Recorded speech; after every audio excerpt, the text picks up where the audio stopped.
Yo, what's up? Today I'm gonna share you a build that I used to level my Marauder and Duelist at Sentinel League. So this is a low budget build that can easily clear tier 16 maps. You can even do influence, those kind of stuff. You can still kill Minotaur, the usual guardians, Cirrus, those kind of easy bosses. This is a low budget build, doesn't even cost 10 Exile. The probably most expensive piece is a 6 link body armor, which is 3 Exile right now. So yeah, this should cost you less than 10 Exalt and can achieve easily 11 million DPS at level 90. You don't even need higher levels. You can also level a ranger with this as a raider. So if you want to level any melee build, if you just want to start the league with a fresh, melee build, let's say, but obviously you need a little bit investment that maybe you farmed on your league starter character. So this is probably not a league starter because you need some couple uniques, core items. So this will be a quick guide because it is actually really easy to follow, and if you are playing this game for a long time, you already know this build. One with nothing, hollow pound technique. This is a cluster jewel that drops from delirium encounters, obviously. This is right now 25, 30k, something like that. It is super cheap, so this is the main item you need to... this is the build enabling unique item. You count as dual wielding while you are unencumbered. Unencumbered means that you must not wear any weapons and gloves. So 3 of our slots are gonna be empty.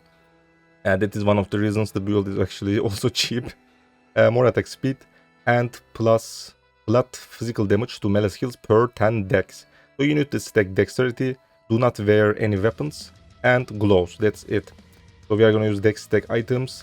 That is also the reason why Marauder, Duelist and Ranger can play this build easier, because they are actually close to the dexterity side of the tree. So simple as that. Let's just start with the items real quick. Wild Rep body armor, this is the low budget option. I'm also gonna put a high budget option if you want to min-max the build maybe, but that is a breach modifier body armor that is super expensive, but people do that if you want to min-max the build, so the picture is gonna be on the screen.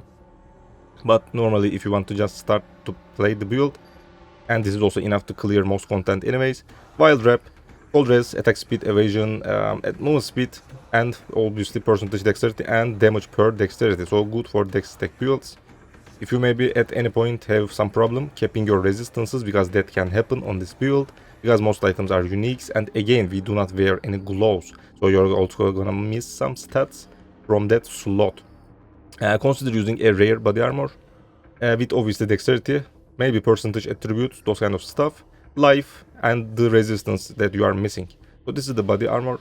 Garukan's Flight boots, again another dex item, plus this makes you immune to ground effects, which is actually super important these days, because with the new Arch Nemesis modifiers there are actually lots of burning ground effects especially, and they actually hurt quite a lot, so you don't even need to use Aberrat Pantheon, you can easily use something else. Plus regeneration while moving, and plus flat maximum life per 10 dex. My character had 1.4k dexterity, so that's the reason that I actually got a lot of life from this boot. I'm just checking in my path of building. This boot provides me, I believe, what's this? Almost 600 HP. So this is huge. This just scales as long as you just stack dexterity. So this is a very good boot in the end. It was like 40 chaos when I bought it. I don't even have enchant. If you want to bother with enchanting, you can get attack speed if you have killed recently for better mapping, or penetration if you want to do more bossing with this build. Asramentis Amulet, another cheap attribute stack item. Obviously all attributes. This also lets you skip, getting any intelligence strength from your other items, obviously. So you can easily use the gems, those kind of stuff. For Anoint, I picked Panopticon, but I actually map a lot with this build, because that is the main reason I played this build, is to level my characters, Marauder and Duelist, to above 90 levels. So that's why actually Panopticon in the end didn't do much. You can actually use something else, maybe for mapping, something that lets you generate maybe charges. So just check the talent tree. Maybe more life or more defense if you feel like it. Rectal Thoughts, helmet. Crit multiplier if dexterity is higher than intelligence. So this is a crit. This is not a crit build actually, so that is actually not doing anything. So yeah, this is a normal hit build, non-crit. because actually we use precise technique, keystone, more attack damage if accuracy rating is higher than maximum life. So that is super important, especially if you want to play a Marauder. This is a problem. Sometimes you actually need to be careful and make sure that your accuracy is higher. If you are playing a Duelist, he already has Impact, notable, which grants 50% global accuracy and which easily lets you use this keystone.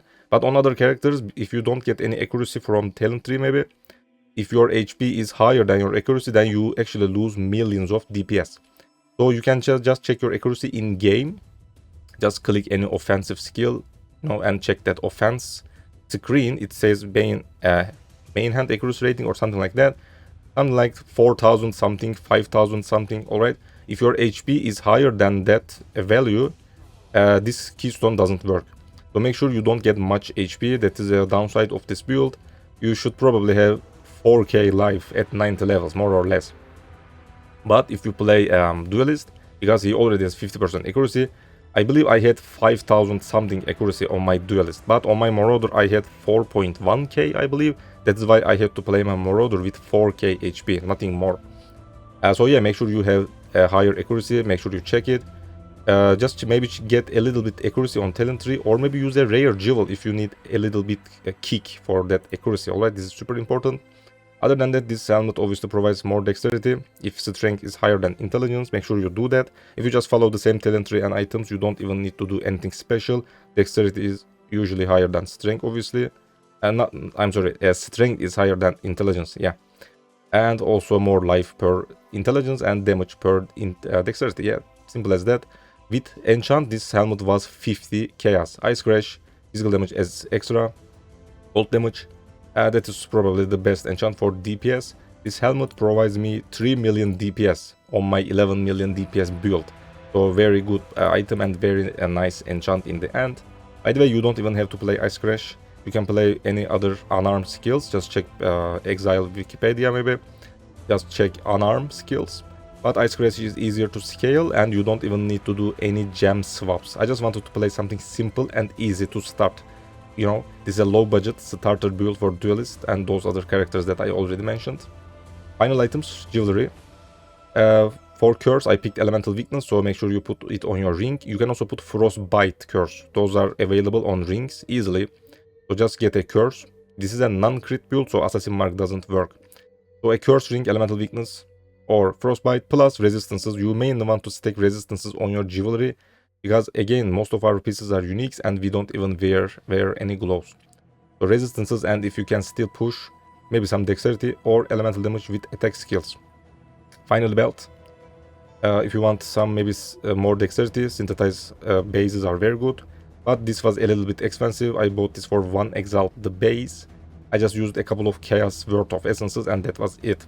So percentage dexterity on the implicit. The highest roll is 15, I believe. With attribute catalyst it goes up to 18. So the base is like 1 exalt, maybe it is 2 exalt right now. So this is probably another expensive piece that this build uses. But lower tier dexterities are actually way cheaper. Then use essence, dexterity essence until you hit life, resist, maybe elemental damage with attacks. And that is probably it. I'm just gonna show the path of building real quick because I'm gonna show you a couple of jewels and that's it. I just picked a random brutal restraint. This is 1 exalt right now. You don't have to pick any numbers or those kind of stuff. Maybe this number is even wrong. I will just edit my own jewel. This time, yeah, I mostly skip the numbers because people just manipulate the market. But I didn't have anything crazy. That's why I'm gonna edit it once you are watching this video. So you can maybe try searching for the same one, but it doesn't provide much. So this actually is a dex stack jewel. As you can see, it provides some dex. And if you have a good number, it is random, so you may need to do some trading, Do not try to buy the same stuff all the time because it is hard to find. You can just edit it here once you check it in game. You can get more dex because there are some dex stack nodes. Percentage flat dex, percentage dex. Also physical as extra cold. Yeah, these are good DPS. So maybe you can invest into some of these jewels later on, do some trading with other players until you find a good one, or you can just use divine orbs if you have good currency in your stash. So you want to find those dexterity and extra damage nodes in the notables that we are using: Master of Arena, Bravery, Art of Gladiator, Dervish, So these are the notables that we are using: Golem's Blood, Plot and Chain. Maybe you can also get this if you find some dexterity, if you want, maybe, I don't know. So this is the radius that I picked. You can also maybe use this side. You can actually see all of these notables. So yeah, in the end, maybe invest into a brutal restraint. You can also use TFT Discord, because people actually sell these jewels on that Discord. There is a timeless jewel selling channel. So yeah, this is one of the min-max of this build. Avatur's Eye with penetration. This was 70 chaos once I bought it. So just for some extra penetration for the build. Or pick anything else that this build uses. Hatred something if they are cheaper, but penetration is usually super cheap. I got this because I'm playing Slayer mostly. I also used this on my Marauder, so I didn't have to get any leech. These are like 1 exalt. 1.5 maybe right now. Attack damage or dual wield damage are the base that you need to pick. So Martial Prowess for attack damage, speed and more accuracy, so you can actually use this keystone easier. Obviously Leech, Feed the Fury, and Fuel the Fight, so you don't need to get anything on the talent tree. If you don't have this jewel, you need to get Leech like this. This is the Leech. Or there are actually also Leech here. And finally a Thread of Hope, Massive. This is actually new, it is right now 1 exalt.